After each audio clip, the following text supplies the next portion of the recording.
Guys, good afternoon po and welcome sa ating channel. So guys, oras naman po ng ating pagluluto. So ang ating recipe sa ngayon ay magluluto tayo ng ginataang galunggong. Pero guys, kakaiba po dahil bago natin lutuin ng ginataan or gata ay iprito muna natin ang ating galunggong para lalong malasa o lalong masarap. So ang nilagay ko lang po guys sa ating galunggong ay salt. So yun lang po guys. Meron tayong squash, long beans.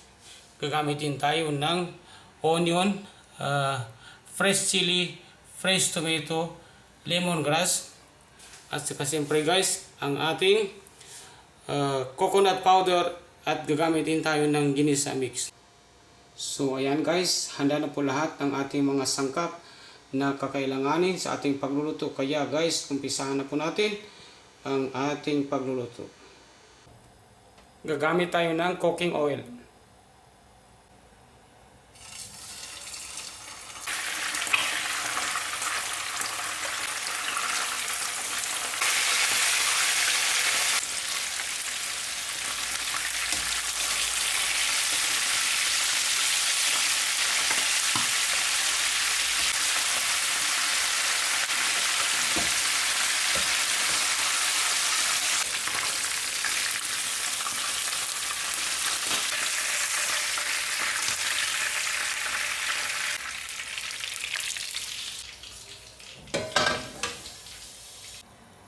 So ngayon guys, umpisahan na po natin ang pagluto ng gata.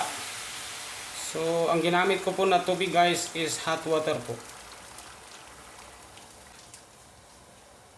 Blood, luya, onion,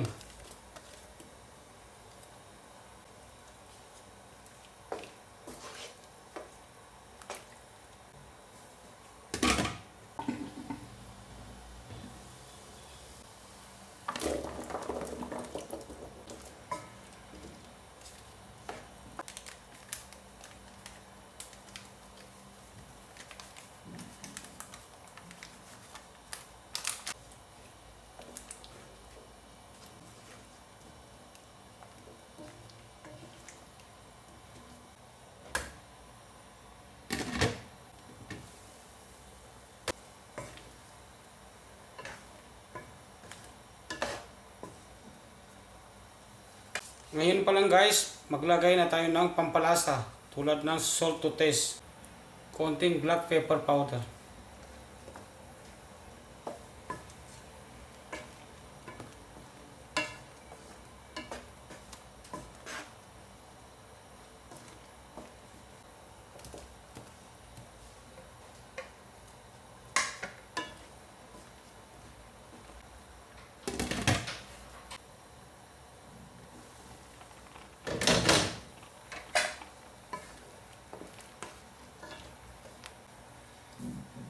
Tikman natin guys.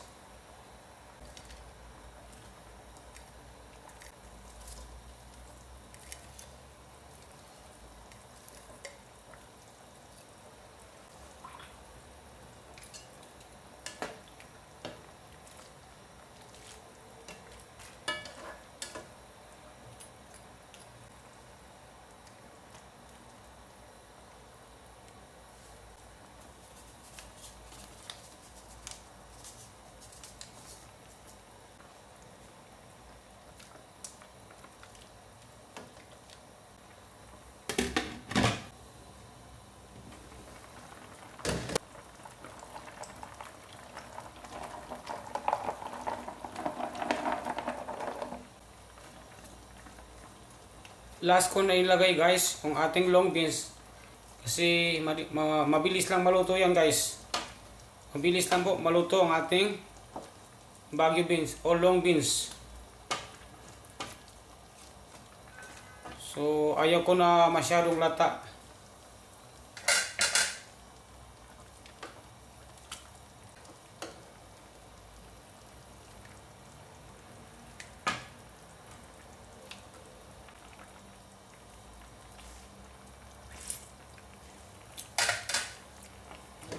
Panalo guys ang lasa.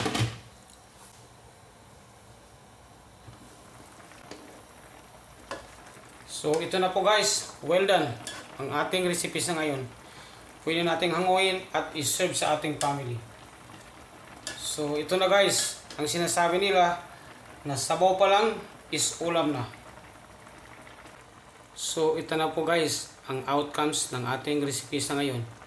Ginataang galunggong na may squash at long beans. So please lang po guys, paki-share, like, comment, subscribe, and follow na lang po ang aking mga videos na ina-upload sa araw-araw para po sa mga susunod nating videos ay ma-update po kayo kaagad.